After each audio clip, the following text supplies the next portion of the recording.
recognized. Well, thank you, Madam Speaker. I'm pleased to rise to talk about this bill today. This legislation, quite frankly, it addresses an issue that's been growing in awareness, but still requires attention in order to significantly reduce the number of easily preventable injuries and deaths caused by carbon monoxide poisoning in the United States. Annually, over 500 people die from carbon monoxide poisoning, and an additional 15,000 are hospitalized for carbon monoxide sickness, and unfortunately many of these individuals are already at risk, the elderly and their children.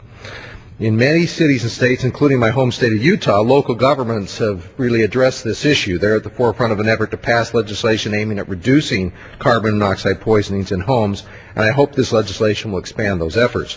The risks of this type of poisoning are real, yet the danger is poorly understood. Carbon monoxide poisonings are often misdiagnosed as stomach flu, and individuals can unknowingly spend hours inside homes which have dangerously high levels of carbon monoxide.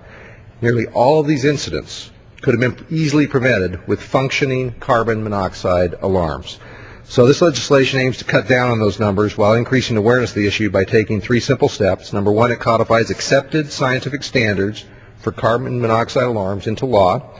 Number two, it examines whether carbon monoxide warnings on portable generators should be expanded. And number three, it establishes a grant program for states and local governments to provide carbon monoxide alarms and raise awareness of carbon monoxide poisoning.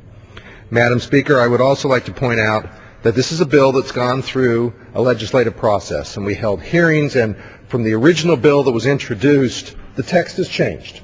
That's what we're here to do as legislators, is we try to work through things, and through the Energy and Commerce Committee and bringing in witnesses to learn more about this issue, we've perfected this bill and made it better. And I really want to acknowledge the efforts of everyone on the Energy and Commerce Committee in a bipartisan way trying to address this issue as best as we could.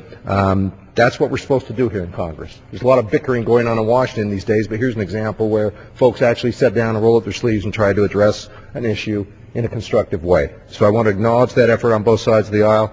I encourage all my colleagues to support this bill, and I'll yield back the balance of my time.